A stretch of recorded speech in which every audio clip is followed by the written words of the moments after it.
Hello friends. PIL subject में हम environment law को कैसे पीआईएल के थ्रू एनफोर्स करवा सकते हैं, इसके संबंध में केसेस देख रहे हैं हम। इसमें पहले के 2 वीडियोस में मैं आपको 9-10 केसेस पढ़ा चुकी हूँ।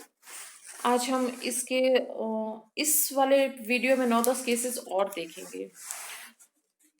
इसमें हम सबसे पहले देखते हैं एमसी मेहता का case, MC Mehta versus Union of India. ये 1988 का केस है। इसमें दूध की डेयरी से जो कचरा इकट्ठा होता था, उससे जो गंगा का पानी प्रदूषित होता था, उसके संबंध में पीआईएल दायर की गई थी। तो न्यायालय ने निर्णय दिया कि जो गंगा का पानी जो प्रदूषित हो रहा है, वह एक पब्लिक न्यूसेंस है, जिसके विरुद्ध पीआईएल दायर किया जाना उचित है।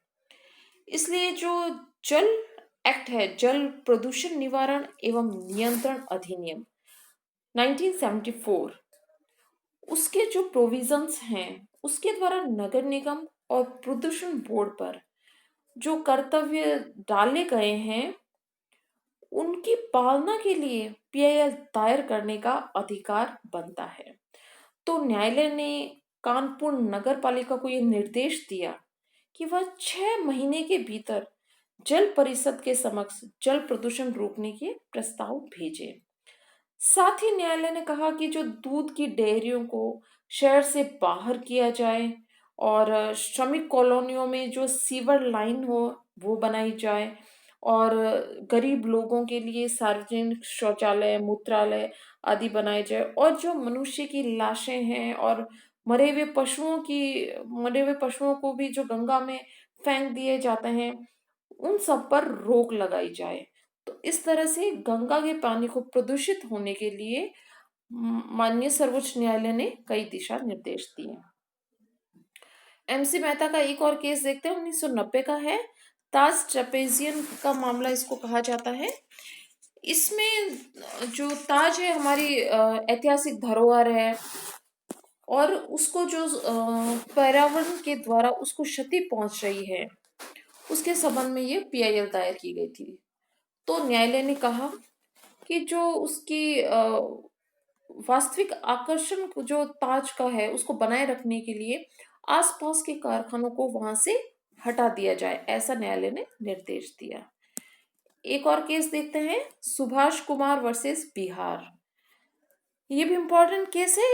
इसमें माननीय न्यायालय ने कहा कि जो आर्टिकल 21 है,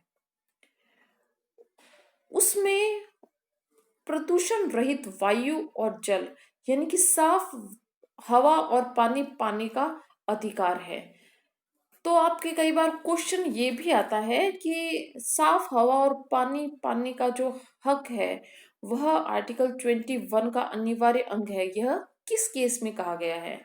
तो आपका आंसर होगा सुभाष कुमार वर्सेस बिहार स्टेट। ये 1991 का केस है।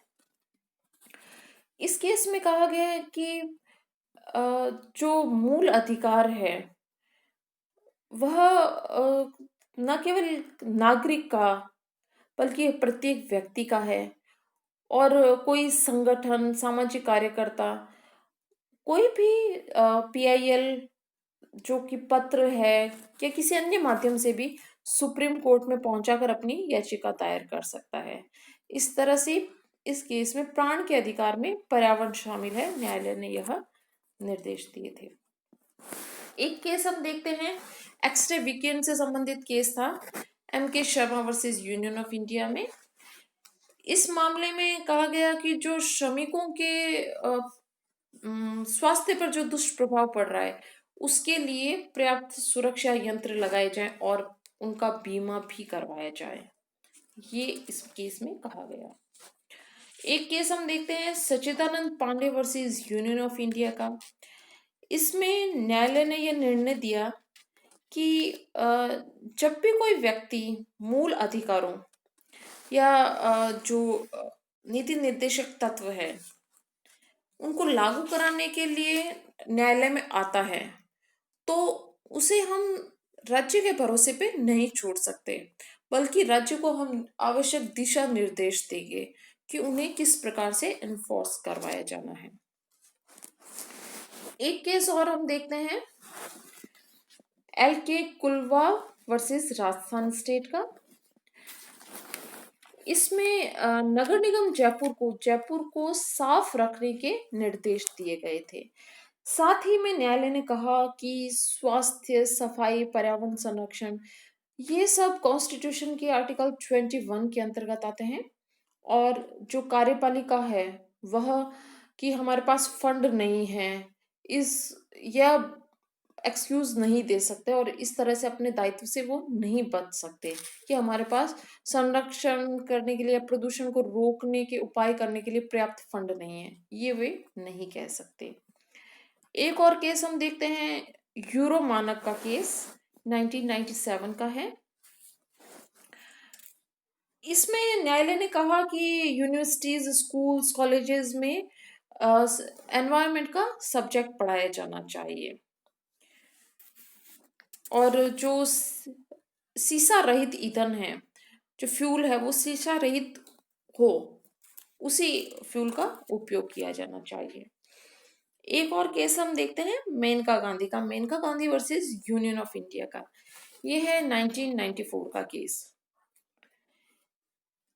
इसमें इंडियन गवर्नमेंट को माननीय सर्वोच्च न्यायालय ने यह निर्देश दिया कि जो आधुनिक सुविधा युक्त मशीनरी कसाई घरों में स्थापित करें। उन्होंने यह निर्देश दिया और कहा कि जो ईदगाह, कसाई घर और वगैरह है, एक डेट दे दी, तब तक बंद रखा जाए और सुविधा युक्त मशीनरी लगाने के निर्देश दिए। इस तरह से हमने काफी केसेस पढ़े हैं। आपका जो एग्जाम्स में एनवायरनमेंट से रिलेटेड कई क्वेश्चंस आते हैं और केसेस को, उनमें क्या सिद्धांत दिए गए थे, उसके बेस पे भी क्वेश्चंस पूछे जाते हैं। तो इस तरह से हम ये सार रूप में इस चैप्टर का यह देख सकते हैं कि जो एनवायरनमेंट है, एक साफ पर्यावरण पाने का व्यक्ति का अपना एक मूल अधिकार है।